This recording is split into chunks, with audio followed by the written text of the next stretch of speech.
We are live for another episode of the Couch Warrior podcast. As always, I'm your host, Mike, and today I am joined by my guy, the Dog Father. It's been a minute, but how you doing, Dog? How you feeling about this card we got? I'm good as I can ever be. Yeah, I'm excited. You know me, try to keep it simple and short, and maybe I'll ramble a little bit, but trying to keep things together. Keep my house in order, as some may say. Okay, fair enough. You locked in? You locked in, bro? Am I ever not? It's all this kid ever tells me, guys. If I text Dog Father, there's a 90% chance that the response is going to be lock in. Because most of the time you need it. God forbid I ask him where to find something. Lock in, bro. Lock in. Yeah, if you just locked in a little bit, you wouldn't have to ask me. SMH. But all right, yeah. For me, I'm hype about this card. One of my favorite fighters in the UFC is fighting my guy Merab, and we'll be talking about all that. And yeah, not my favorite betting card, but there's a couple spots that I really like. I know there's a couple spots that Dog likes, and we'll be talking about those. Dog, we have a question here. Does Dog Father have socials trying to follow? Tell him. Yeah, my Twitter. I think you put it in the if this guy's watching on YouTube, I don't know if it's in the description of the thing. No, but I'll throw it in after. But you're what? You're 1, 2, 3, 4, 5, 6 MMA guy? Yeah. It was an account I made back, probably 7, 8 years ago when I was like 21. I thought it was funny. But all right, that's where you can find Dog, and I will put his socials in the description of this video. And okay, I'll catch up with the chat, and then we'll jump into it. We got Haymaker. Mix loses by not mixing. Okay, potentially. Fair enough. Probably. McMuffin, what's good, McMuffin? Haymaker, Dog killed last Saturday. He is indeed good. I can say that myself. He's not just That's like a stupid parlay I put together like right before the card because hey, I posted that was and a the nice thing hit. is, everybody knows me. They know if they're on Discord, they know me. I always post every single bet I make, so everybody knows how I do every week. Just I don't feel the need to track it. It's like I do well enough that I don't feel the need to. AKA he's actually losing, but he doesn't want anybody to know. For sure. All right. What else we got? Superb duo. I would say one of the best in the game. I was the first one. I was the first one to put this guy on the big screen. I was the first one. He was just a dude in my Discord hitting Jourdain by sub at like plus 1600 against Ramos. That's when you knew I wasn't an idiot too. That's when I knew you weren't a rando. And then I was like, he's gonna no-arm guillotine him, and you were like, "What are you talking about?" I was like, this dude is just like okay. And then you post like you won what, like I think $1,600 or something. I was like, no, I think I won like $5K. Of course you did. All right, let's see. We want Osawi to lose. I do want him to lose, but it's tricky because I kind of like the numbers on him. Skirt, what's up, Mr. C? Good to see you, bro. S6, thanks, guys. Yes, let's get it. All right, let's lock in. Let's lock in. All right, let me share the screen. Is it this one? Yeah. Oh, right. First fight of the night. We've got a UFC debutant. We've got a few of them on this card. We got MarQuel Mederos versus Choinski. You know how to pronounce it? Choinski. Yeah. Mederos 10-1-0, 28 years old, 5'10" with a 70-inch reach. On the other side, Mark, he's going to be 8-0, undefeated, 29. He's 1 year older. He's going to be 2 inches shorter, though. And he is a short notice replacement, I think like a week's notice, because Mederos was supposed to fight Oki last week. It appears that he had some kind of sickness, right? So he had to pull out. That was kind of concerning when I saw that. But yeah, what do you think about this fight, Dog? Choinski had a fight scheduled apparently for like a 5-rounder for APFC. So I guess he's not out of camp. He's short notice for this UFC fight. At least that's what I heard when I researched. But I don't know how good he is because of his level of comp. He hasn't lost, but he hasn't really beaten anybody that impressive. And, he does seem like a good wrestler. He's got D3 wrestling credentials. Take that for what you will. I don't, as somebody who used to be an athlete and a Division I athlete, and somebody says they're like a really good D3 athlete, I always I'm like, I don't know. Sometimes they're really good, and sometimes it just doesn't really matter that much. So, like, I don't know how good the guy's wrestling is. I think it's solid. He seems like a solid fighter. I just have a lot of question marks, and the guy seems like he could be potentially a mark on the feet. And MarQuel, he is what he is. He seems like a Factory X striker. He's been at MMA Lab now for a while, and he's pretty solid. I have some questions about his game in general. Like, he moves around a lot, but his head ends up staying on the center line when he throws combinations. But the guy moves really well. He's got good footwork. He's evasive, and everybody's going to reference the Austin Hubbard fight. And yeah, I mean, he did get controlled by Austin Hubbard, but he got up. He got up in round 2 and got his back taken standing. Will Choinski do that? I don't think so. Right? So I get that he's shown some grappling issues. Like, Hubbard took him down in round 3. He still got up and he landed damage. So it's like, I think Hubbard should be able to get up at points in this fight. I think that Mederos should be able to get up at points in this fight and land damage and either win a decision or I think he's probably going to knock him out, honestly. Like, that was kind of my read off tape. I'm like, I think this guy's grappling's pretty solid. To the level that it's going to hold Mederos down, I don't know. But to the level that I think, the money line could have some value in Choinski, sure, potentially. But I just have too many question marks to put my money on him. I'd much rather just play Mederos and fade this guy who looks like he could easily be knocked out by like a UFC level striker. So, yeah, I went into this one. So when I first taped it, I didn't know why Mederos pulled out. I saw that, I think, like this morning. So I actually went back to it, trying to find like an angle. Because like I'm down to fade Mederos if he had some kind of horrible thing that he had to pull out last week, but then he's fighting a week later, and he can struggle with the grappling, and Mark is a grappler. So I was trying to get myself onto it, but I'm not super interested. I think Mark's fine. I think he's got potential, but honestly, I think Mederos has a higher ceiling. Mark's got solid wrestling, striking. You were talking about it, not really too great, like pretty basic, meat and potatoes, but not even super effective. He's very hittable. Mederos should be a much, much better striker. I think in the clinch, Mederos should be a lot better. I think you can knee him there all day. The elbows are nice too. I was thinking like maybe he can knock him out because like he did against Isakov, right? And that was like, I think in round 1, it's not even like it took him that much time, but Isakov is also kind of gassy. If he's not getting his way, he kind of falls apart. And I didn't necessarily get that vibe from Mark. Like, he faced some adversity in some of his fights, like against Simone's brother, which isn't the best look because that guy's not very good. And Mark had to kind of grind in that fight. It wasn't just kind of a dog walk for him. So, yeah, I just think Mederos should get it done. I don't really have much interest on these numbers. If the number really comes in on Mederos, I could be interested. Like a minus 175 Mederos, maybe I would play that. Something like that. I don't know if I want to get fancy with the KO, though, because I don't really see Mederos as a crazy power guy, but Mark is really hittable, so I get it. Yeah, I mean, at the numbers that I've seen, it's better than playing the money line, in my opinion. Yeah, fair enough. But like you, I don't really see Mark holding Mederos down like Hubbard did. Even then, like you said, Mederos did get back up. Hubbard's got good jiu-jitsu, and he's also been in the UFC for how long, and I didn't really see crazy control coming out of Mark, and I didn't see a crazy submission threat coming out of Mark or crazy ground and pound or anything like that. But yeah, it'll be Mederos for me. We can move on. Let's see what we got going on here. Mr. C going with his short king, Marcus the Sharkist. Okay. Mederos, why did he pull out last week? Now he's fine. It was some kind of injury. I can pull up his post and read it. He got sick or something. I don't know. Yeah, it didn't sound very good. So it's kind of weird that he's fighting literally a week later. It's like, so you weren't fine then, but you're fine now? All right, here it is. I had to withdraw from this weekend's fight due to being seriously ill the last few days. I couldn't train, couldn't eat, and wasn't able to safely make weight or show up as the version of myself I hold the standard for. And then he just talks about other stuff. But yeah, that doesn't sound like he should be fighting a week later. No. All right, let's see.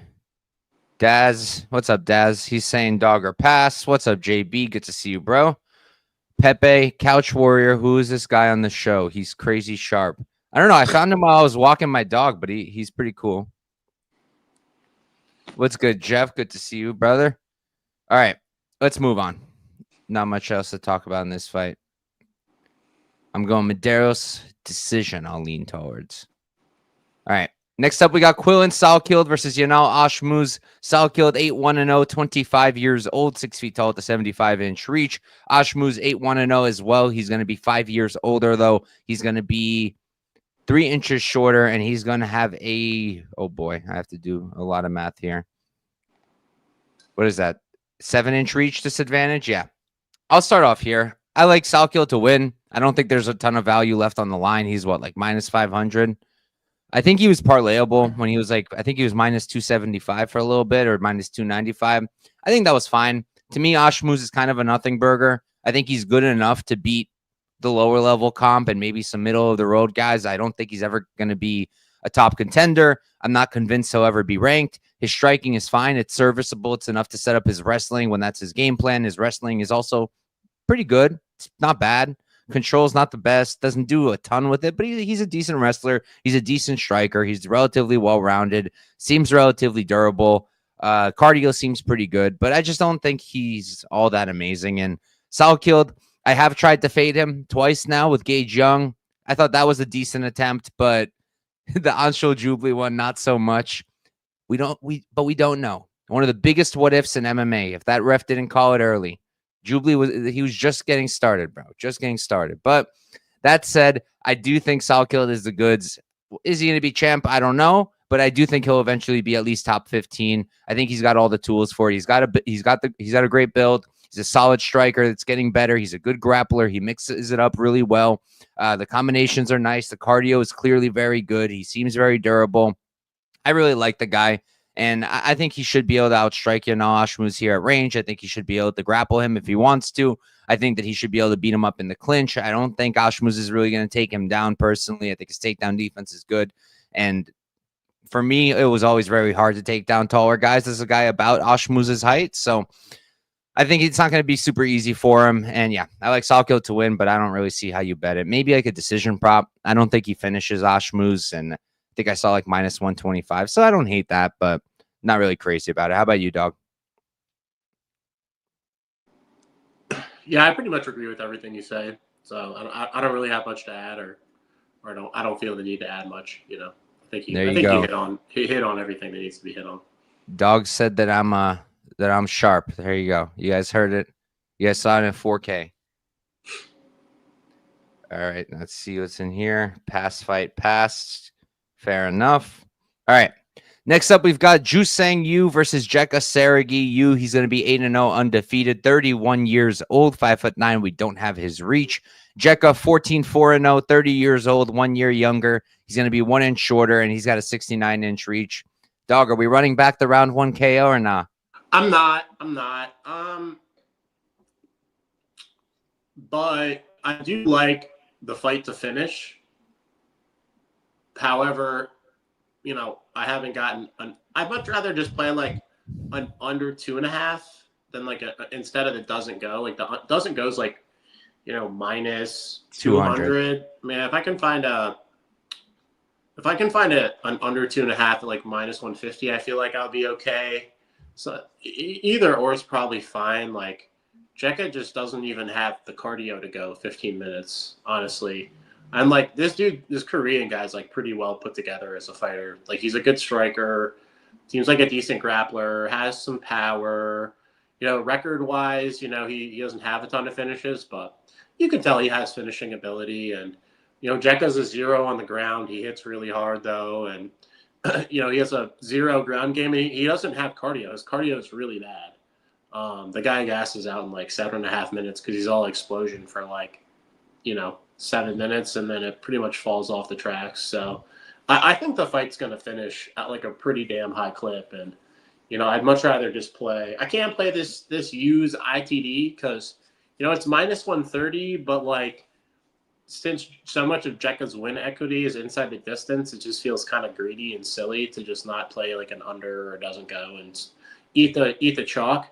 Will I get there? Potentially. I just feel like it's one of those spots like hindsight where we're like, damn, that shit was so free. Like it makes way too much sense that, this fight's just going to finish. And I watched the tape and I'm like, if you told me the fight to end inside the distance with the Jeka Serghei fight was like minus 400, like, I don't think you'd be surprised,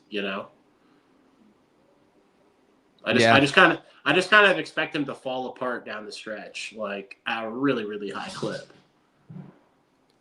Yeah, my thing is just like he probably should have finished a lot of these guys. Like Wurlitzer is like you're supposed to finish that dude, and he took him to decision. Like I just feel like he's taking all these guys to decision. That's one of the only reasons I'm not all over like the sub prop or like the ITD prop, because for me, I'm always looking for a reason to fade Jeka. I faded him with my king, Anshul Jubli. That felt good. But I backed him too. I backed him with you. We did the round 1 prop against Alexander. That was fun. That was. I don't know. This Jusang Yu guy, he's good. I think he's good, but he kind of reminds me of the guy who just fought on Road to UFC and got knocked out by Nakamura, Park. Shiny record. Looks pretty well-rounded. Looks pretty good everywhere. But is he really that good? I don't know. I think he's like levels above that guy personally. Just from like an athleticism standpoint. Like, he looks like a much, much better athlete.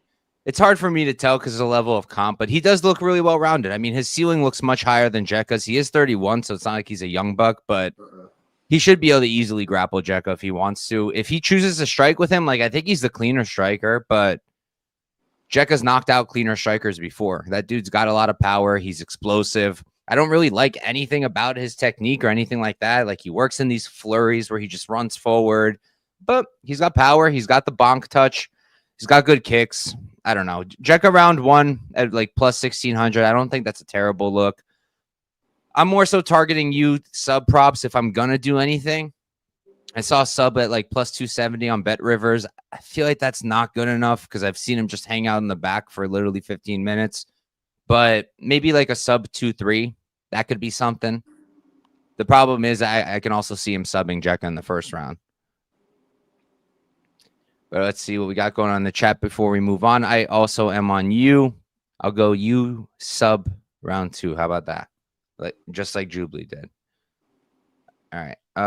Pepe's saying he has a max bet on this card. Well, it's a good thing that Pepe's going to be on the channel as well on Thursday for the panel that I haven't announced yet, but it's going to be me, Tyler, 138 MMA, as always, my co-host. And then we got Pepe coming on, and we've got Clint coming on. Should be a really good one. Excited for that. And maybe Pepe will share his max bet. Or maybe I didn't know he had a max bet. See? He didn't even tell you. Fight doesn't start round 2. For this one, I don't like it just because like I said, like he can just hang out in the back sometimes against guys he should really finish. Yeah. Jeka, if he doesn't get subbed, interesting. The young boss is still sleeping. He might be. Who's Nakamura fighting next?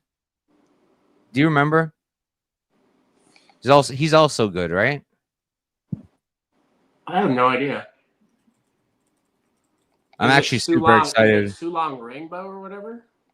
No, Sulong is fighting somebody else. Oh, he's fighting Li Kaiwen. Li Kaiwen? Who the fuck is that? The guy who knocked out the dude who fought Rong Zhu in the other tournament. He got I think the tattooed dude. Mm-hmm. That'll be a banger. Yeah, that is going to be a banger. Pepe saying he's hittable. Who? You or Jeka? They're both kind of hittable, honestly. You's definitely hittable. That's what I'm saying. That's why I'm really tempted towards for the Jeka round 1 KO, but I mean that's why I like that doesn't go because I think Jeka could knock him out. Yeah, I just Laying the chalk is kind of rough when I could see you just hanging out on the back for 15. What's up, Could he Javi? though? Is Jeka just seems like such a bad grappler though. He's so bad. He really is so bad. Like But if like he gets his back once, he probably just Weston Wilson is good in the jiu-jitsu department. He's pretty terrible everywhere else. Yeah, but... I know, but it was so easy though. It's just like the first triangle setup, he's just cooked. Hey, we don't do Jubilee slander here, okay? No Jubilee slander. Not in this house. Yeah, the future champ has a name, and it's On-Show Jubilee, all right? You guys aren't ready for that conversation, though. Dogfather already bet it, too. We bet it today, Winky Face. Oh, got it. Now you're going to have to tell me later, because now I'm curious. You bet it, too. Oh. Huh. Interesting. I take balloon favorites to win decisions. A lot of money gets lost when they don't finish the fight. Yeah, I mean, if you follow me, you know I also really like decision props in general. I'm not good at unders. I think I'm pretty good at overs. I'm not good at unders. All right, let's move on. Oh shit. Next up, we've got Ariane Lipski versus Cong Wang. Lipski, she's going to be 7'10" 31 years old, 5'6" with a 67-inch reach. Cong Wang, 7'1" She's 33, 2 years older. She's going to be the same height, and she's going to have pretty much the same reach. I'll start us off here. I came into this looking for a reason to bet Lipski. I think that Cong Wang is good, but personally, I've always felt she was a little overhyped. That worked out for me when I bet Fernandez. It did not work out for me when I bet Bruno Brazil, and Bruno Brazil looked absolutely horrible. Terrible, terrible bet. And for this one, I ended up walking away from it thinking I'm good. I rather target violence or like a Cong ITD or Cong knockout. They released the total under 2.5. I think now is like plus 110. The over is like minus 140. I'm assuming it opened wider, but it got cooked, and I'm not super. Yeah, at that number, I'm not super interested because I could see this going all 15. But I lean towards the under because like I do think Wang can knock her out. Lipski's been knocked out before. She's pretty hittable. She's a solid striker in her own right. And like pre-tape, I was kind of thinking, should Lipski really be like plus 375, plus 400 to anybody in just a striking matchup? And I still don't know if the answer is yes, really, but I do think that Cong should be a pretty sizable favorite. I do think that she's a lot cleaner. I think she's a lot faster. I think her angles are really nice. I think that the leg kicks are really good. She hit like 40 of those in her last fight. Bruno Brazil literally couldn't work. I think that would be a good weapon against Lipski. I think if Lipski can get the fight to hit the mat like Fernandez did, whether it's like a knockdown or something, if she can get it to the mat, I do think her jiu-jitsu is enough to maybe give Cong some problems. But she's not really much of a wrestler. Kong's got good takedown defense. I think Cong should be fine. I think at the end of the day, Cong should win. I think she probably knocks out Lipski. But unless the number's better than that under, I'm probably not going to get involved. How about you, dog? I completely agree with you, honestly. I have nothing to add. Fair enough. Okay, well, when you guys talk like this, then it makes me want to play the underdog because I believe in Jinx. Will Lipski sub her? Not. I think she can if it hits the ground, but it has to hit the ground. And like, I don't know. Lipski could do something. I don't know if she has the power that like Gabby Fernandez has to like knock her down and then follow it up to the ground. I don't know if Lipski's got that in her. We'll go Wang. I'll go knockout. Let's call it round. You love Wang. I've never bet on her ever. I've only bet against her. So you're not a big Wang guy? No, I'm not. Definitely not. I always figured you as a guy who loves Wang. Nah, Natalia Silva shows her what's up, bro. But all right, now we're up to a fight that I'm very hype about. We got Khaos Williams versus Andreas Gustafsson.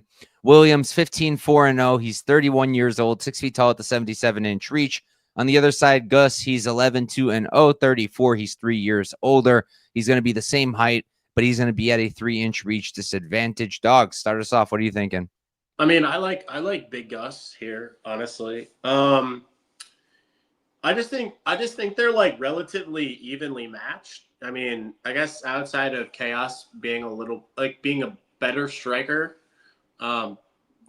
throwing straighter punches down the middle, and I guess having a better chin, maybe being a little bit less hittable, a little bit more smooth on the feet.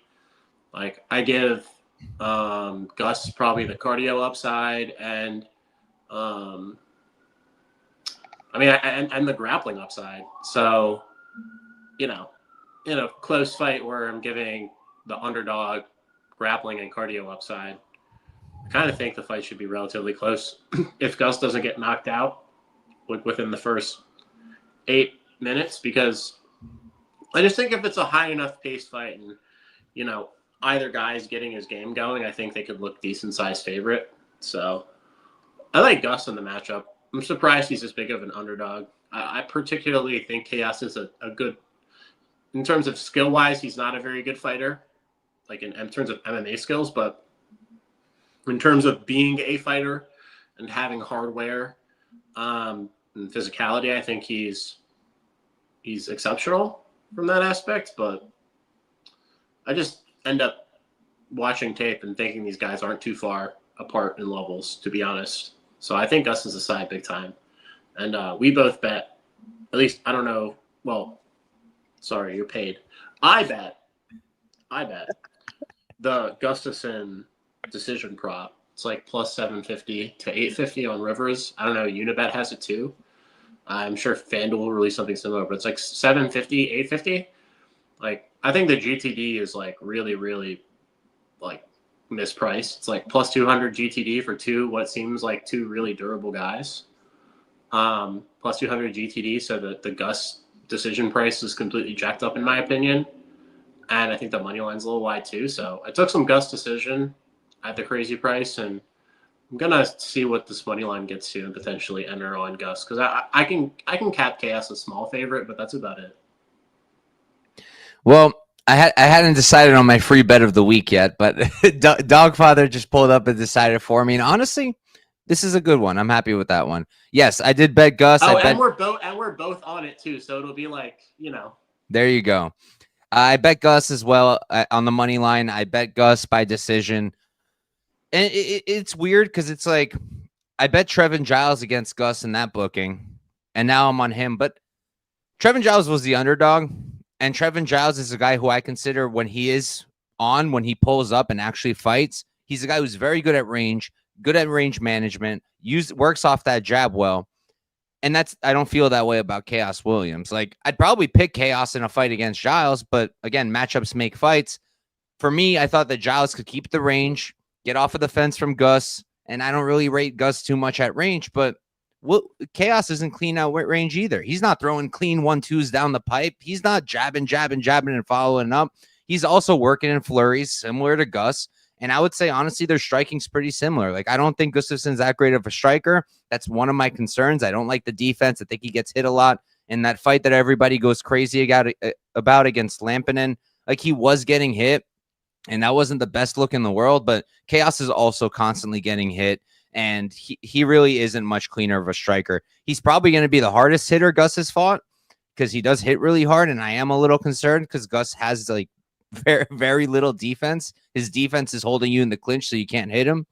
So those are fair concerns, but at the same time, like what Dog said, I don't know if he's going to have like grappling upside in that. I don't know if I'm going to see takedowns from him. I guess maybe he could, but I do think that he's going to be able to hold Khaos against the fence. I looked at all of Khaos's fights trying to see if people have really even tried to clinch him up. Not really. When they have, he has been able to kind of shuck them off. But he hasn't really fought somebody like as physical as Gustafsson. The closest I would say is probably Michel Pereira, who is also very big and physical. But that was also when Michel was at welterweight. I mean, Michel was hitting takedowns on him in round 3. So. Yeah, and he did get some control against the fence too. I think Gus will be able to get his clinch going. I think when they're striking at range, it's going to look really ugly for both sides. I'm definitely going to be a little clenched and a little concerned every time Khaos throws. But I think this is a very winnable fight for Gus. I think that decision is super live. And like, even outside of betting, like picking odds, like if you ask me who I think is winning and how they win, I think Gus is winning. I think he's winning by decision. It just so happens that the odds are very nice on both of those bets. So yeah, and that's where I'm at. No. I think it's a nice spot. Can he get bonked? Absolutely. He can 100% come out there and just get smoked. But pre-flop, I think these odds are wrong, personally. Yeah. Yeah. I mean, he's just kind of the guy that you'd want to back at an underdog price. Yes, not as a favorite. That's one of the reasons I bet Giles. But as a pretty sizable underdog against somebody like Khaos, who I don't think is the most technical fighter, I'm down.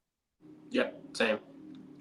I'll be there. I'm just hoping that I'm just waiting the price out because Khaos is kind of like a well-recognized name, and this guy technically is on somewhat short notice. So, yeah, you're probably smart. I was back and forth about waiting. Yes, I told you yesterday. I ended up just doing it at plus 172 because I'm not known for my line movement expertise, and I didn't want to miss out because I probably wouldn't play anything worse than plus 170, so I just took it. I guess I probably would still play something worse than 170. I just didn't want anything worse than that. Yeah, I mean, it's 175. I play 175, I think. Yeah. Like I think that's a good bet. I'm just waiting. That's fair too. But all right, I know that we're on opposite sides for this one. We got Spivac versus Waldo Cortes-Acosta. Serghei, he's 17, 5-0, 30 years old, 6'3" with the 78-inch reach. Cortes-Acosta, 13, 1-0. He's 33, 3 years older, 1 inch taller, and he's gonna have the same reach. I'll start us off here. I understand the argument for Cortes-Acosta. Like if Spivac doesn't get the takedowns, he's probably gonna get boxed up for 3 rounds, if not finished. And sometimes he doesn't have the smartest game plans, and sometimes he doesn't grapple when he should, and sometimes he fights like an idiot. Those are all fair points. But for me, it's like Waldo hasn't really been tested in the grappling since DeLima. And I know that DeLima was also landing really heavy leg kicks and all of that, but like, is DeLima really this amazing wrestler?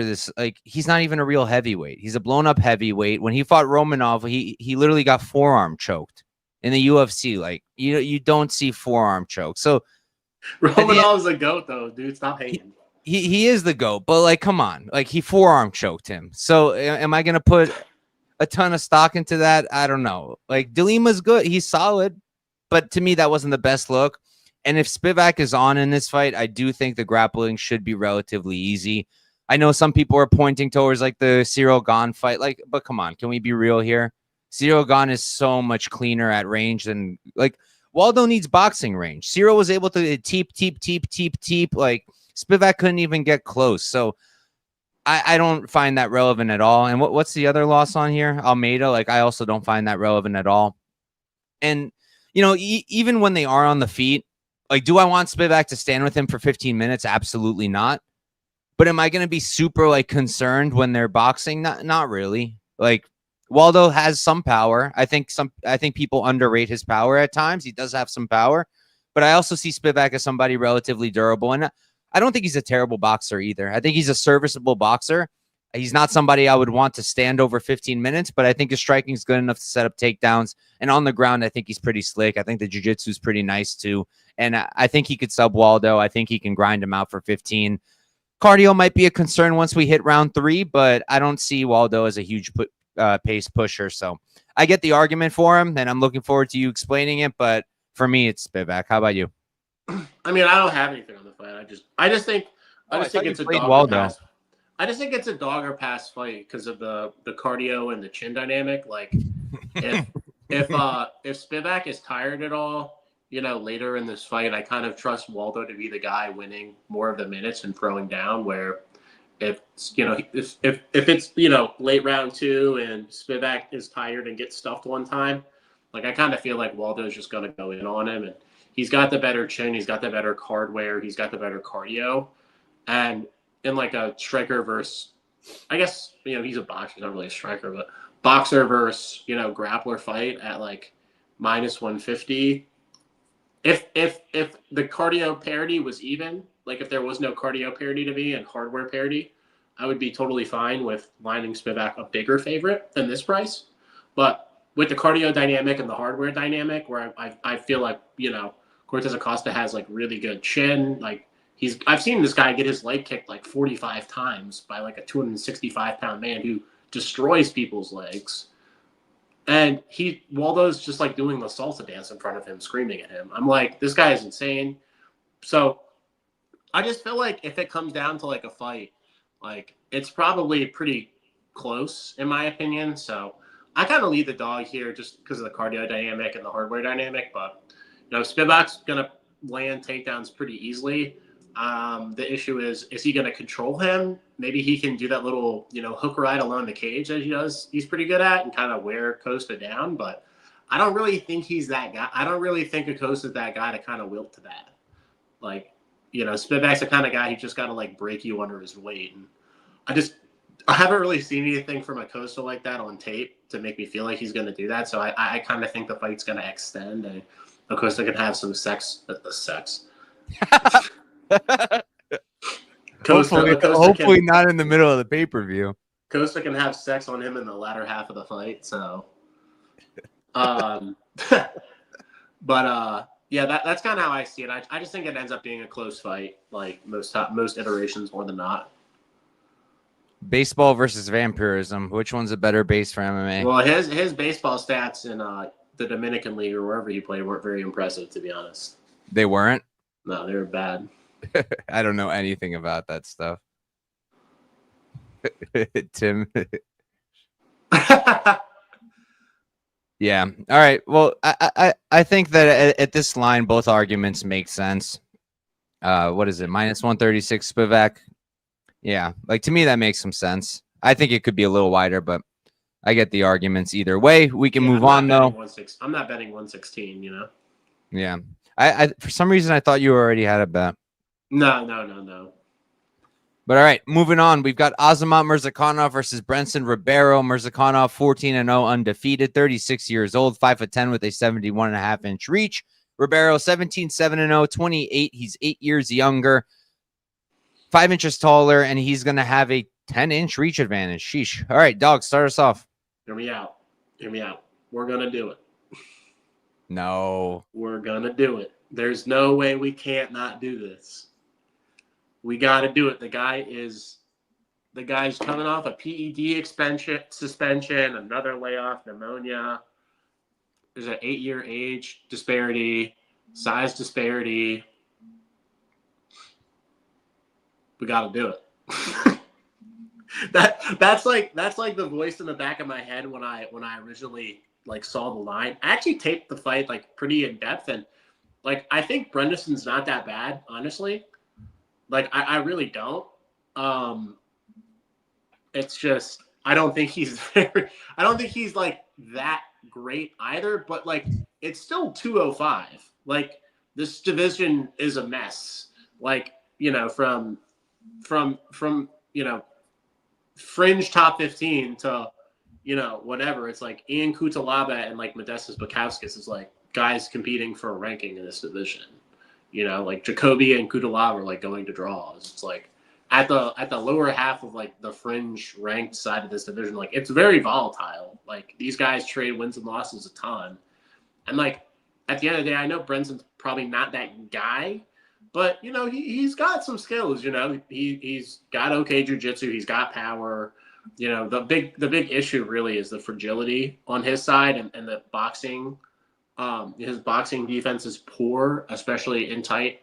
And that's where kind of Azamat thrives in closing distance. But if he can't close distance because of the range disparity, the size disparity, then there's potential that Brendson can, get some big right hands off and, potentially, do something here. I wouldn't line Azamat -500-600 just because of just because of the age and all that. Sure, his boxing is good, and the guy's still 36 years old. He's pretty gassy himself. And this long layoff too, the guy hardly fights. So unless he's, KO wanting him or KOing Brendson in under 7.5 minutes, I don't see why this fight's not somewhat competitive. But will I play it? I don't know, because it just seems like a crapshoot fight where if I don't bet Brendson, I really won't feel bad. I missed the opportunity to bet him in his last fight to that DR guy at a similar number, so I'm kind of feeling like I missed the boat, and I'm just going to pass. I don't think the unders are a good bet. I don't think the overs are a good bet. I could see it ending, in 2 minutes. I can see it extending. I don't think this fight's something that you should really be wagering on unless you're, betting the dog. Yeah, I didn't have much interest in the dog at all. I feel like I can't really game out what his win looks like. I mean, Tafon was winning. Tafon was winning before he got finished, but that was also a while ago. I know Murzakanov is on the older side now, but he's pretty damn good, and I just feel like he's better than Ribeiro everywhere. He's faster. He hits hard. I mean, does he hit harder? They both hit hard, but I think he might hit harder. I think he's probably more durable. He's gonna have the Probably. wrestling. Yeah, he's gonna have the wrestling upside. I don't think he's going to be one of the undefeated fighters to lose their O yet. Not in this fight, personally. I think he's going to get it done. And probably a knockout first round, but I'm not going to be betting that. His knockout prop is like minus 200. Somebody will parlay that. Oh, I'm sure many people have parlayed that. Yeah, I agree with you, Dirty Reg. I do think he's going to bulldoze him. But all right, moving on. We've got a great fight. Before we do, though, I just checked, and we've only got 16 likes on YouTube, and that's kind of whack. That's kind of whack. We have 118 viewers on here. Most of is 118 viewers a lot? That sounds pretty decent. It's a lot, but most of them are on Twitter, and they never do anything, and it's not monetized. So I might stop streaming on Twitter altogether because you guys barely like it, you guys barely retweet it, and you barely comment. You guys have been getting better at it, but please keep it up if you want me to keep streaming on YouTube. Otherwise, I'm gonna have to, on Twitter. Otherwise, I'm gonna have to move it all to YouTube because Twitter doesn't even pay me. At least YouTube pays me a little bit. But yeah, like up the video. It really helps. If you like my content, if you like having Dog around, if you like his face, come on, like the video, subscribe, do all the good stuff. All right, moving on. We've got Bruno Silva versus Joshua Van. Bruno Silva, 14, 6-2, 35 years old, 5'4" with a 66-inch reach. Van, 13, 2-0. 23, so he's 12 years younger. He's going to be 1 inch taller, and he's going to have a 1 inch reach disadvantage. I'll start us off. Every single Van fight, I say I'm not going to bet against him anymore. This guy's the real deal. And then they give me a line, and I'm like, damn it, I want to bet against him. And it's happening again.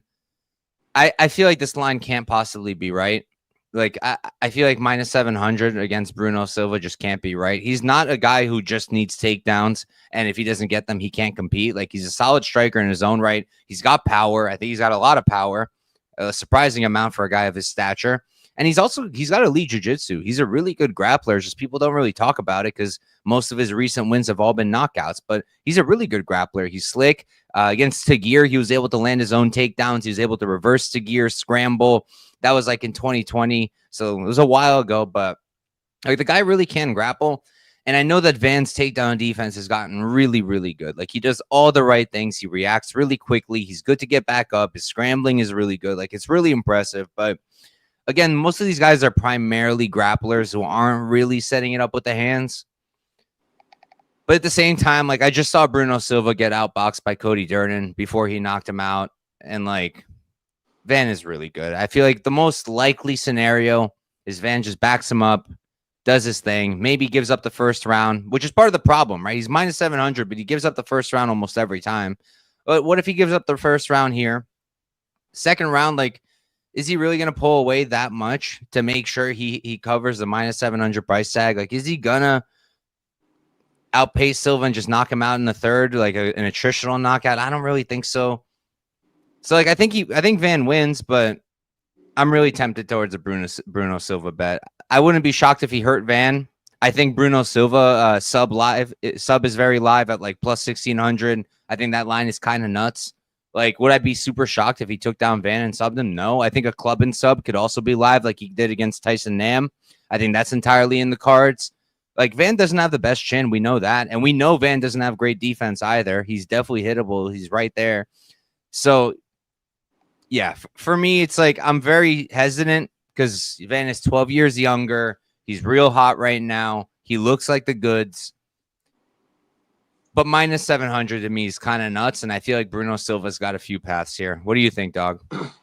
Yeah, I'm a guy that I'm a Josh Van guy. I haven't never really tried to fade the guy, only with CJ at like plus 250.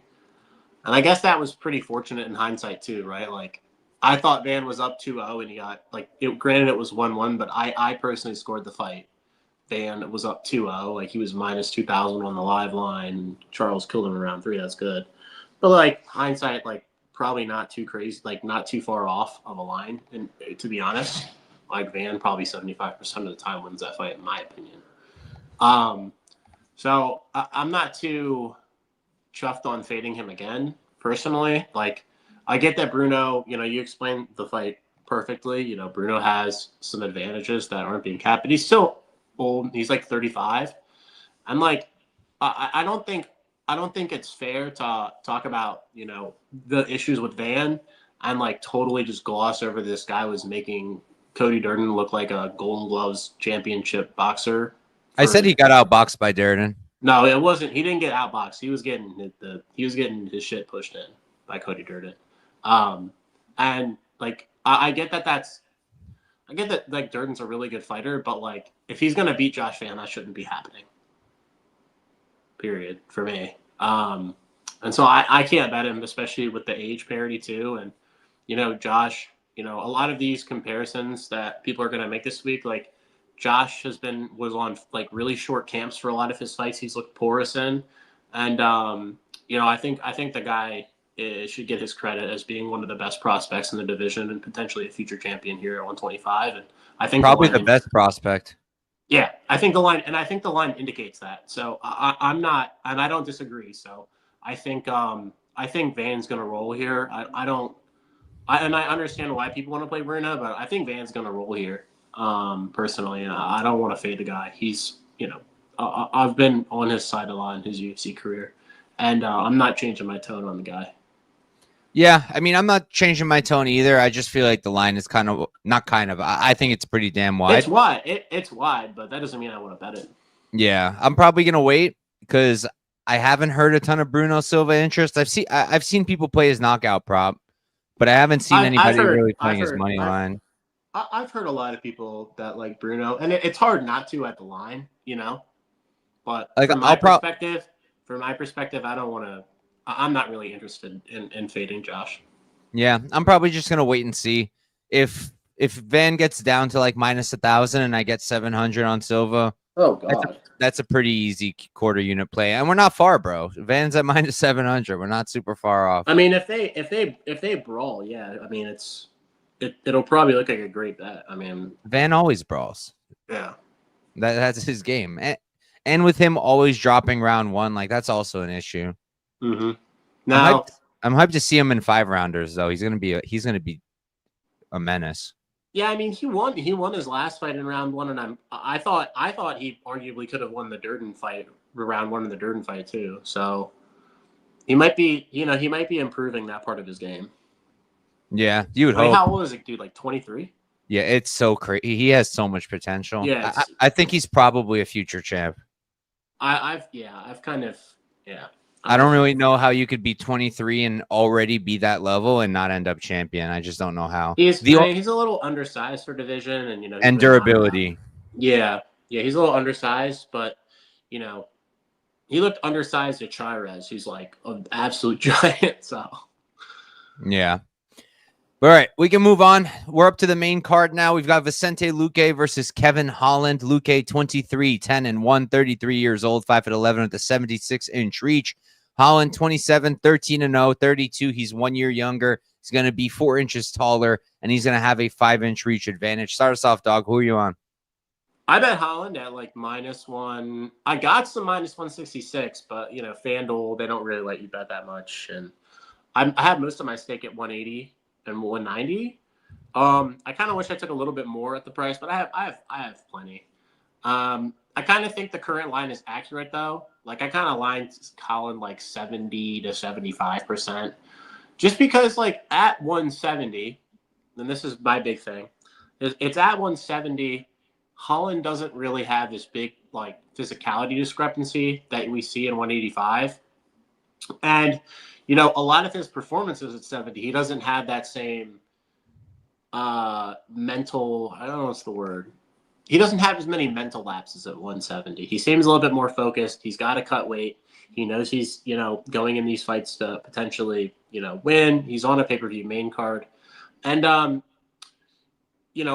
think, I don't want to say that Luque is at the end of the line, but like, and I know that he has potential grappling upside, but I guess my question is like, if Luque is getting, his grappling going, and you watch a Gunnar Nelson fight and Gunnar can't pass his guard or really do much of anything, if Luque is on top of him and Kevin is smacking the crap out of the side of his head and elbowing him in the face, after watching the Joaquin Buckley fight, what do you think the likelihood is that Luque is potentially going to just completely want to not be there anymore in that position? If Luque is on top? Yeah, exactly. Yeah, I mean, he probably won't like it. Yeah, and that's like my basic, like that's one of the, like that's where I kind of, it's kind of silly to think about it, but like when I'm looking in depth in the matchup, like if Luque lands a takedown, do I think he's going to pass Holland's guard? No. Okay, so he's stuck in Holland's guard, and he's a guy who doesn't want to get hit anymore. And Holland does damage in the clinch with elbows and knees, and Holland does damage when he's on bottom as well, especially at 170 when he's not at a huge size disparity. So even if Holland gets taken down, he's still going to land damage against a guy who arguably, shouldn't even be competing in some cases. So like that's kind of the basis of the bet in some standpoints, but standing, I think Holland has a hardware edge, especially like at distance. Luque is doesn't have the best striking defense, and if they brawl, I still kind of favor Holland. Luque has to close the distance and get into boxing range, which he could potentially do, but I don't really see, him having too much success at range, especially. So I give Holland a lot of success. I think Luque's path would be kind of like a tepid kickboxing fight where Holland goofs around a lot, and maybe he can cage push and land some takedowns here and there, but it does feel slim margins considering, where he could be at, physically and mentally with, some potential concerns. And that I just give him like a slim path to victory. And I give Holland almost all the finishing upside outside of maybe getting like Darce. So I think the line's fine.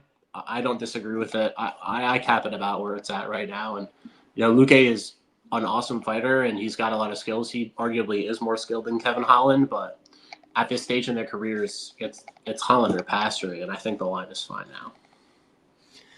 Yeah, I mean, I agree with most things. I don't really agree with the line being fine now. I mean, I just would never lay minus 280 on Kevin Holland. I just literally could never. Like, yet does he have all the advantages? Yes, but the dude has brain farts all the time. I don't know what's in his head. I don't know how he's feeling when he wakes up. When's the last time? That's just a good question. When's the last time he had a brain fart at 170? I mean, even in the stuff against Gunnar Nelson, like what the hell was he doing? He was hanging off his arm. It looked like a purse. He got up though, didn't he? Eventually, it's just like I don't know what the hell the guy's doing half the time. So. Like to lay minus 280, I can't. There's no way. But I'm also not really. I thought pre-tape, I thought that I would be interested, and I mean, if it keeps going, for me, there's always the number that's high enough to get me involved. But yeah, I don't have a ton of interest. I do think that Luque can win this fight. I don't think that he's like completely outmatched on the feet. Like I still think he's pretty fast. Holland's faster for sure. Holland's definitely rangier. Holland's definitely got a lot more power, as you say, more hardware, better hardware. But I think Luque's still got some power too. Like if I'm not mistaken, he hurt that Themba before he got that sub. Yes. I think that in the pocket, he's still dangerous. I do think the Darce is live because again, Kevin does Kevin things, and will I be shocked at all if he sticks his neck into a Darce? No, he might do it on purpose just because he might think it's funny. Yeah, I can't. It's dog or pass for me. I probably won't do it because, like you said, I think the most obvious thing since Luque's come back from like the brain hemorrhage is that he doesn't want to get hit. I think that's why he wilted against Buckley. He was just like this can't possibly be good for me, and that's why he was wrestling RDA so heavily. I low-key do think that he can wrestle Holland here. I know RDA is undersized, but like RDA is also a short, stocky, strong son of a gun, and Holland is a little lanky. And to this day, you would think after all this, he'd like it's been what we've been talking about his takedown defense since 2020. So 5 years we've been talking about this guy's takedown defense, and he still hasn't really improved it all that much. Like he is still getting taken down. So I feel like Luque can wrestle him. I feel like Luque will still be competitive on the feet unless he gets bonked. So for me, it's dog or pass, but we can stop wasting time. I just like I think Colin probably knocks him out. I don't know why when I originally taped the fight, I was just like, this gives me like Chiesa vibes. Like when he subbed Chiesa? Yeah, like when he stuffed a couple of Chiesa takedowns, and it was pretty much he just started winging on him, and it was over. Yeah, but Luque strikes way better than Chiesa. True. Not even close. God bless Chiesa. He outstruck Sean Brady in round 3. Yeah, Chiesa's underrated. Maybe overrated in his next fight. He's like minus 400 against Court. I don't know. But all right, we're up to this might be the most debated fight of the week, so I'm looking forward to this one. We got Mario Batista versus, is he the best bantamweight in the world? Dog? Patchy Mix. I don't think so. Batista 15-2-0, 31 years old, 5'9" with a 69-inch reach. Patchy Mix 21-0. He's 31 as well. They're the same age. Mix is going to be 2 inches taller, and Mix is going to have let's call it a 3-inch reach advantage. I'll start us off. I like Mix a lot in general. I'm a big fan of his. I do think he's one of the best bantamweights in the world. I think the best bantamweight in the world is currently the champion, so I don't think it's Mix. But I went into this one thinking I would probably like Mix. I knew a lot of people were interested in Batista. I didn't really understand it. And then I taped it, and then I did it. I did understand it. I actually do like Batista in this fight. I feel like, is Mix a really good grappler? Yes. Does he have a nasty back take? Yes. Does he have really good guillotines? Yes. I don't really like his striking, though, honestly. Like, I'm not super high on his striking. And look, on one hand, I think that, like, yeah, he lost the Magomedov fight. But I don't really think that's a terrible look. On one hand, I think Magomedov is a very good fighter in his own right. But also, should Magomedov be outstriking him like that over 5 rounds? I don't really know either. Like, I think Batista's a better striker than Magomedov. And he's longer, he's rangier. Mix won't have the same size advantage. And I just feel like I'm not crazy about Mix's striking. So if he can't get it to the ground, I think Batista can outstrike him. I think in the clinch, I think Batista's better in the clinch. I like the knees. And I think he can keep it on the feet. Like Mix will get takedowns. I'm pretty certain in that. He'll get at least a couple. But Batista's really good at defending takedowns. He's gotten really good at it. He's improved that part of his game. And he is still getting taken down. But when he gets taken down, he's popping right back up. He's never settling. He's never just laying on his back looking for triangles. Like, he'll threaten a sub or two, but then he'll pop right back up. And he's just going to be constantly moving. I think the big fence, the big fence, the big cage should be in his favor because he does have a lot of lateral movement. I do think it's not going to be easy for Mix to just pin him up against the fence. And something that Batista does do very well is get his back up off of the fence. He does that very well. And I don't think it's going to be easy for Mix to kind of just pull him down from the fence like he does in a lot of his fights. In a lot of these fights, Mix also has a big size advantage. That's not going to be here. And he is the one making the debut. But I don't really think, like, I think this is 50-50 personally. So it's dog or pass for me. I think picking either guy to win is fine. But at the current line, I only think Batista's playable. How about you, dog? Yeah, I agree. I mean, there are potentials that this could be like quote unquote levels on the mat, but like outside of some opportunistic submissions, like, you know, Patchy should have like, I mean, Patchy still like had a lot of grappling success against Horiguchi, but like he should really, if he's like this elite level, like the GOAT of grappling that I wouldn't say the GOAT of grappling, but if he's this good of a grappler that it's going to be levels on the mat, he should really be like controlling Horiguchi in positions who's like a historical like 125 or like far more than he did in that fight. It's like he's very reliant on the body triangle in a lot of his grappling positions and like opportunistic guillotines. So it's like it's it's kind of like a sick MMA. It's like he's like the MMA meta fighter right now. It's like guillotines in the body triangle, and he's like very, very good at it. And he's huge for the weight class too. So yeah, I mean, he's an imposing dude in the octagon, and he's a very good fighter. But so is Mario. Mario is a skilled striker from the outside, like he said, and I think Mario's getting better too. Like positionally, striking wise, like his hands are better positionally.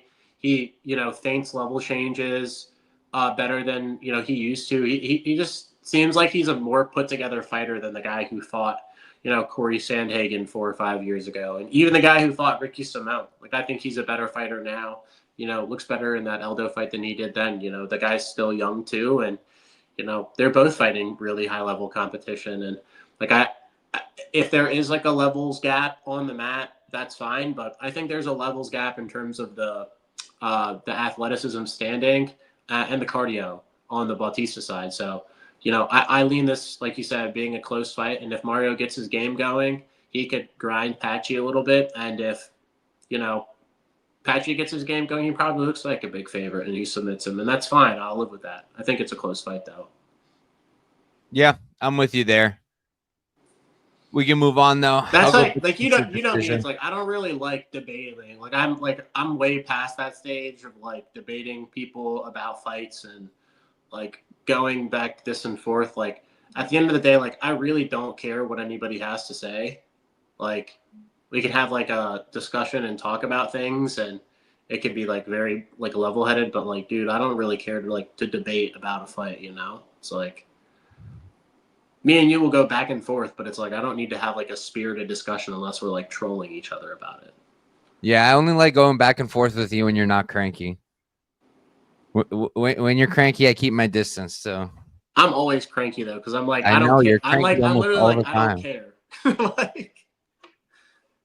care. Easily top 3 crankiest people in the MMA gambling space. Who's number 1? I don't know. Might be you. Who else is super cranky? I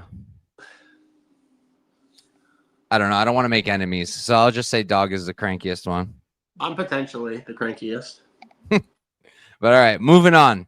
We've got Kelvin Gastelum versus Joe Pyfer. Gastelum 19-9-0, 33 years old, 5'9" with a 71.5-inch reach. Pyfer 13-3-0, 28, 5 years younger. Going to be quite a bit taller, 5 inches taller. And a 4-inch reach advantage. Start us off, Dog. I don't care about this fight. We broke it down to the Mexico card. I thought the overs were good. Now the overs are being bet. And I still don't care about this fight. So I think the line's probably fine because of the age, the size, the grappling, power. And the Gastelum sure is going to have a volume edge. And potentially he's got the better chin, I guess. But I give Pyfer a lot of advantages. So I'm not going to bet Gastelum. I'd rather just like bet an over and bank on Gastelum's durability, I guess.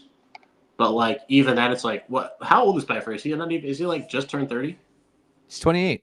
Yeah, like dude, I'm not fading somebody who's that young and this big and athletic. Like screw that. Like especially where Gastelum's at. Like I want nothing to do with this fight. Yeah, only thing I like in this fight is overs and fight goes. I think those are good. Yeah. Can Pyfer knock out Gastelum? Yeah, he possibly can, but I personally don't think he's going to. If he doesn't do it in the first round, at least I don't think he's going to. I think that power clearly does fade after the first. It's like pretty significant. I think with Pyfer, I think the volume will be coming from Kelvin. Yeah, I feel like from a money line perspective, for me, it's dog or pass. Like if I had to make a bet, I would rather take the plus 300 on Kelvin when he is going to have higher volume. He's probably a comparable striker, and I don't really see Pyfer easily taking him down. But I don't really want to do it because at the end of the day, I feel like he's probably a value loser. I feel like Pyfer probably gets it done. I like Pyfer striking too. Like he's got a clean jab, nice straight hand down the pipe.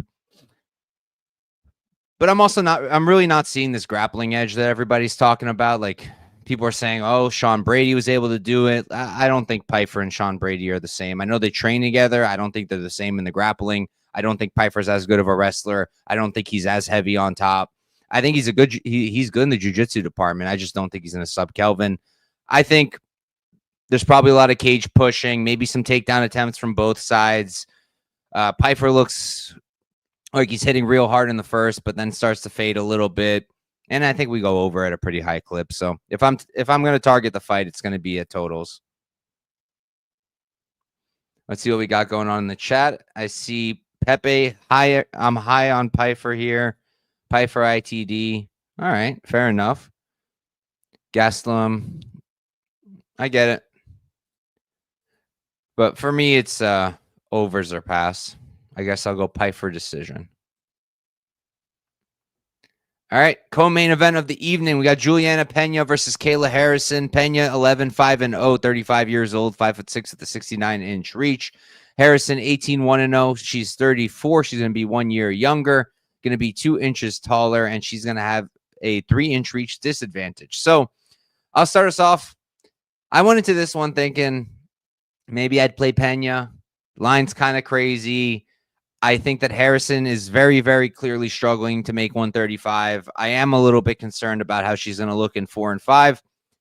But after I taped it, what I walked away with was the odds of her winning the first 3 rounds are really high, in my opinion. And that's all she needs to do. Then she just needs to survive. So it doesn't really matter all that much to me what she's going to look like in 4 and 5 unless she's a complete corpse and gets finished. And I don't think she's going to be. I think she'll be all right. And because of that, I can't get to a Pena bet. Like I think Kayla's going to win those first 3, if not get a finish. And then she just needs to coast. I think that Kayla's way too physical. I think the takedowns are going to come pretty easy. The ground and pound should be there. I know some people are targeting KO. And I'm assuming maybe that's because of the Nunes fight where Nunes was able to really bust her up on the ground, had her bleeding heavy. I'm going to assume that's why. For me, I'm kind of leaning towards the sub, though. I just think Pena's really tough, and I don't really see her going out to ground and pound, and I don't see Kayla putting her out on the feet. Like, I know Nunes bonked her 3 times, and when Pena did that stupid thing where she ran in with a flurry like this, but Kayla's not doing that. Like, Kayla's not really bonking anybody like that. I don't think Kayla's as accurate of a striker as Nunes. I don't think she's as powerful of a striker as Nunes. So I don't really think she's going to knock out Pena on the feet. I don't think she's going to do it on the ground. I'm leaning towards Harrison either getting a sub or the decision. I was looking at the double method props. FanDuel had sub decision at -195. Like, I don't really like that because, like, I could see the ground and pound TKO. I don't think it's going to happen, but I can recognize it and see it as a possibility. So I don't want to lay 2 units chalk on sub or decision and then her get a ground and pound TKO. So, yeah, I'm walking away from this thinking there's not really any way to bet it. I thought maybe Kayla Harrison by decision. I lean towards that being what she does. Like, I lean towards it being a decision win. I think Pena's really tough, but I could really see Harrison winning in any of 3 ways, and I don't want to lose money on this fight. How about you, dog? Can you hear me all right with these on now? Yeah. All right, sweet. Yeah, I don't really have much interest in the fight at all, to be honest. Like I was leaning Harrison KO because the number. It's like 340 versus like 180. It's like a huge gap where I don't think there's that big of a gap because she's gonna take her down. She's probably gonna get the dominant position, and she has really good ground and pound. So it's like at the number, I can see where she could land a lot of damage, get back mount, flatten her out. And like the sub and the KO will then present itself. It just depends on what happens. But at the number, I'm like, it could be 50-50. You know, I could be completely wrong, but like, and you know, Pena's been subbed before, so there's potential that it looks really free. That's my concern. That like she just takes her back and submits her. But like, I don't even know if her rear naked choke is that good or her submissions are that good personally. It's like, they're pretty good, man. they're pretty. I mean, they're fine. Who's running through home like that? Myra Buena Silva. Truth. That was like round 1, right? Yeah, she like stuck her head in a ninja choke. Holly Holm's never really had good submission defense. Like, yeah. So I don't like, and look what happened before then. She was getting absolutely plastered on the mat with ground and pound. So it's like, and I get the sub presented, but the sub is going to present itself from ground and pound, right? So just like whatever happens, happens. But it's like Pena's got to give up her back for that to happen. So will she show back, try to get up potentially? Will she just potentially try to buck over? Maybe she can't. Like who knows? But I know if Kayla gets on top, that she could potentially just mount her pretty easily, especially from like half and get on top and do work and just kind of up to Pena at that point. And at the number, I'd much rather just play the bigger one. So yeah, that makes sense. I think I'm just gonna pass.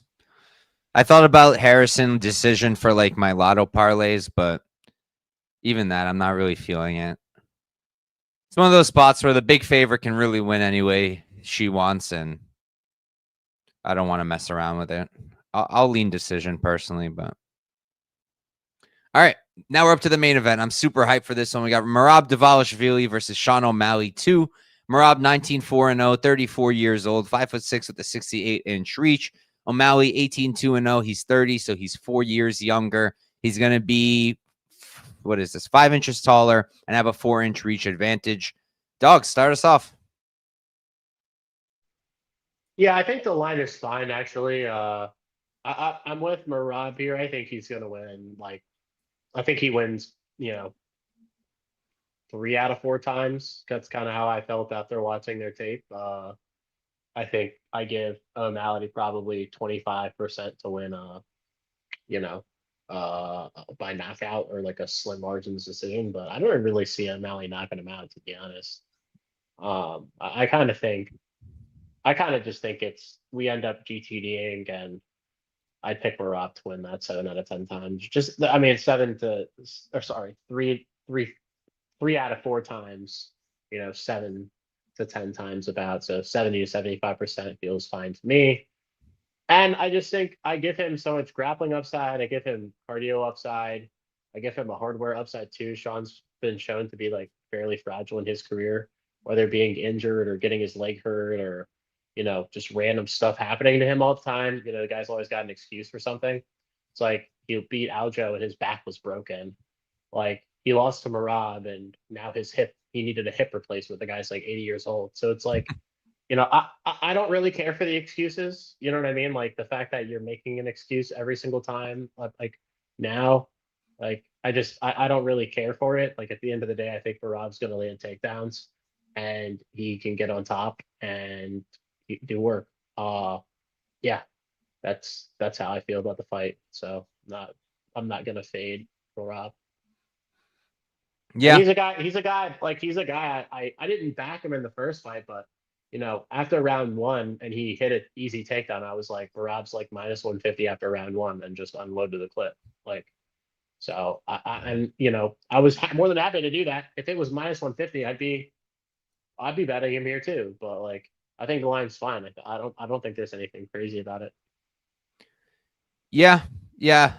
I get it. For me, so if you watch my show, anybody who knows me knows I love Merab. He's literally one of my favorite fighters. I think the dude is awesome. I love guys like him because he's not the most athletic. He's not the best striker. He's not the best wrestler in the world, but he's worked harder than anybody else, and that's why he's champion, and that's why I think he's the best 135er on the planet. But for me, and I max bet him the last time, but that was because he was plus money. I think I also had a little bit of him at minus 130 pre. I had like 9 units total staked on him in their first fight. And I got to watch it live in Georgia, which was really, really sick. Vibes were immaculate. And I think that was a phenomenal bet. Like, I think that was a really good bet and probably one of the best I made in a long time. And now that I'm looking at it, like, yeah, I tend to agree with you. I think that the money line's about right. I think that 75% Merab makes sense to me. I think that the takedown upside is still there. I also don't put a ton of stock into the injury because even if Sean was injured, like Merab is injured every single fight. The dude's an absolute moron outside of the cage. I love him. I love the guy. And I love that he's a moron. It makes him more fun. But he's an idiot. He's an idiot. Stresses that he might be the reason Dana White is bald, honestly. And yeah, I just feel like I do think that the decision is wide. I think the O'Malley decision line is wide. Plus 600. If you got the plus 700, I think those numbers are a bit wide because, look, I also don't think he knocks out Merab. I know Merab's been hurt before. I understand it, but his recovery is really, really good. And I just personally don't think O'Malley's going to knock him out. But I do think that O'Malley can steal moments. And I do think that in that first fight, like, when I first watched it, I thought it was 4-1, but I also had a lot of money on it. I was clearly on a high winning that bet. I rewatched it again and then a third time today, and I was like taking notes by the round. And I think it was 3-2. I think it was 3-2. I thought it was first 2 rounds clear Merab. Third round was close, but like I felt like all Merab really did of significance was he like kind of got a takedown against the fence and then threw those knees to Sean's like thigh. But Sean kind of landed the better shots. So I gave Sean the third, and then fourth was clear Merab. And then I thought 5 was the clearest round for O'Malley. So it's like realistically, and then like 4 was very dominant for Merab, but 1 and 2 weren't that dominant. Like if O'Malley landed a few more shots, a few more effective shots, was throwing a little bit more, like those are winnable rounds for him. And because of that, I feel like there's value on the plus 600 on the decision. If he comes in here and he's actually throwing more this time, if everything else is the same, like Merab is being himself, you know, getting those takedowns, not having the best control, but shooting. Like, I think that O'Malley, if he's just throwing more, I think that it's a winnable fight for him. I think that it really comes down to moments and, you know, putting the tinfoil hat on, like, if who does the UFC favor here? I think it's O'Malley still. I think they do want to get rid of Merab. And if it's going to be a greasy split, I lean towards O'Malley being the one getting it. So at plus 600, I just feel like Merab doesn't separate enough to cover that. Like sometimes he does, like against Peter Yan, you know, yeah, like he covered a pretty significant price tag, but a lot of the time Merab is not fighting dominantly enough to be like a huge favorite. He's not a crazy submission menace. He's not really knocking out anybody. His ground and pound is pretty good, but the control's not. So as much as I love the guy, I personally can't bet him at minus 265. And I think looking for value in this fight, I think it's O'Malley decision. That's where I'm at personally. But I do think Merab probably wins. I do think he probably wins. All right. And that's it. That's UFC 316, guys. Let me fill in my little thing here. We'll go Merab decision. But if I'm betting it, it's the O'Malley decision. All right. And that's it. That's UFC 316. We may or may not be there live. We'll see. And yeah, Dog, tell the people if you got anything going on or where they can find you, and then we'll get out of here. I have nothing going on. Dude, you know me. I just bet. That's about it. Leave me. As you'll say, I'm cranky. Just leave me alone. If you wanna join the Big Brain Discord, where you know it's Big Steve's Discord. I just put the link in there because that's where I'm at a decent amount. I probably talk in my Discord more, but that's friends only. You know, just the boys. And anybody who's really locked in. So, and I know you're not locked in like Couch and I are. So, you can find me now on, I'm locked in. You see, yeah. When he's nice, he likes me. When he's cranky, I'm not locked in. No. You're like, in comparison to me, you're not locked in, but in comparison to most of your viewers, you know what I mean? You're definitely locked in. So, yeah, if you want to talk to me, send me a DM, talk about fights whenever. If you want to give me an account with like a 10K credit limit, I'll take that too. Yeah, you can find me on Twitter 123456 MMA guy, and the link is in the bio if you want to join Big Steve's Discord. I'm in there. A couple other sharp guys too. Dugabe the goat. Yeah. All right. And with me, real quick. So tomorrow I got nothing. I'll be putting up my YouTube shorts tomorrow, though. If you don't know what those are, every single week I put up a short for every single fight on the card, 1 minute or shorter, and I just break it down as fast as I can. I talk relatively fast. I get as much info as I can in there. Obviously, I can't get everything, and then people come in there and hate on me, call me an idiot, and say, why didn't you mention this? I don't know how much faster I can talk without just mumbling all my words. So It is what it is. But if you like short form stuff, check that out. That'll be out tomorrow. And then on Thursday, we are doing the panel, like I mentioned earlier. Every single pay-per-view, me and Tyler, 138 MMA, we do a pay-per-view panel. We bring people on, and we'll be bringing on Clint from Die Hard MMA, and Pepe, our guy, will be on as well. So make sure to check that out on Thursday, 9 p.m. Eastern time on my channel. And I may or may not be on Wager Wars this week. Me and Chad are going for the title. As long as we can make the timing work out, that should be fun. Will be real interesting, that's for sure. But we'll see. I still have to see if the timing works out because I have the panel the same day. So we'll my have to work God, that that'll out. be terrible. That'll be terrible. It's gonna be so good, dude. You're gonna be on your laptop or you're gonna be doing content for like 5 hours. I know. I'm literally gonna do that, and then the panel usually goes 2 to 3 hours, so it'll be a long night. And it's gonna go 3 hours. Probably. And then also look out on my Twitter. I'll be announcing some big news soon. Don't sign up for my dub club right now. I'll say that. There might be changes coming this week. There probably are changes coming this week. So if you're not already signed up, don't sign up. If you want my bets, DM me. Maybe we can figure something out. And yeah, that's it, guys. Thank you guys for tuning in, and I will catch you next time. You don't want to put a parlay together? Oh, yes. Yes, I do. Oh, good looks. All right, yeah, we're putting together a lotto parlay, so no safe BS. All right. What are we gonna do? One leg a piece, or just legs we agree on, because we both agree on Berg decision. I say we put that. Okay, but what's the best price? Probably 800.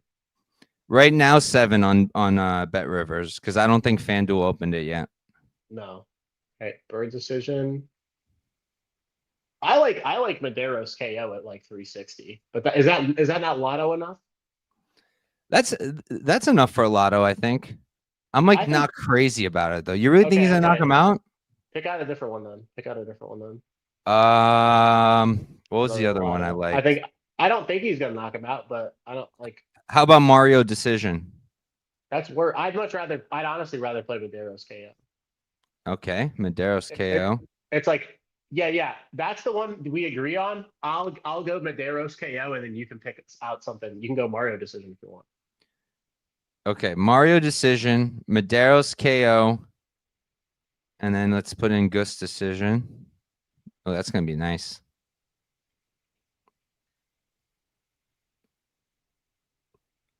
Oh my God, did it drop even more on Bet Rivers? What's the decision now? Oh no. 575. Oh no, my Rivers account is gonna be so cooked, dude. Fuck. Anybody got a Bally bet? All right. Got an extra Bet Rivers account? Well, Mario Batista, Mederos knockout, and Gus decision comes out to plus 11,854. $25 will win you 2,963. Well, I'll be playing that.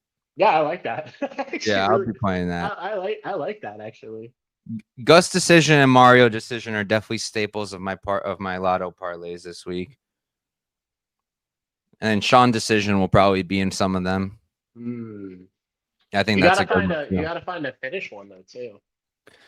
The only finish leg I like is U sub. Aren't you better? You're better at betting decision props than me though. Yeah, I like decision props. I'm not great at finishes. Yeah, I'm better at finish props mostly. So I'm an anti-violence guy. I like peace. I've had a couple good reads on decision and GTD props, but I just don't bet them. I don't know why. Yeah, I mean, I'm probably just like on a decision parlay thing now because it worked for me in the last pay-per-view. But I'm trying to be careful and not lose all those winnings.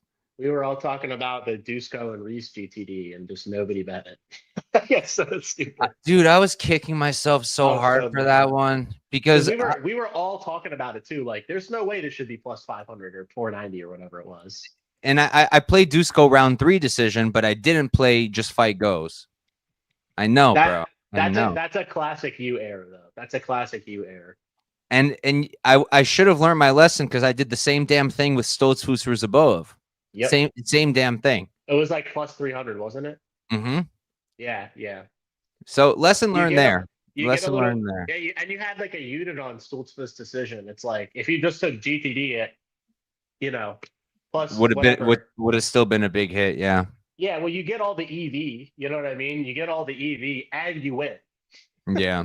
versus wow, look at all this EV I got. But like in terms of like the 300 to the 600, like how many percentile points is that? What? Not a lot. Not that much. Like you got much more value with you probably got more EV playing the GTD actually because it looked evens the GTD. Yeah. Now granted, for both fights, honestly. yeah, exactly. It's like, do we hindsight captain evens? I don't give a shit. But in the iteration of that fight, it looked like it was a shit show middleweight fight that could have finished, it could have not. So yeah, and both circumstances middleweight. Yep. Man. Lesson learned. But all right, guys, thank you guys all for tuning in. Now we'll catch you next time. Peace out.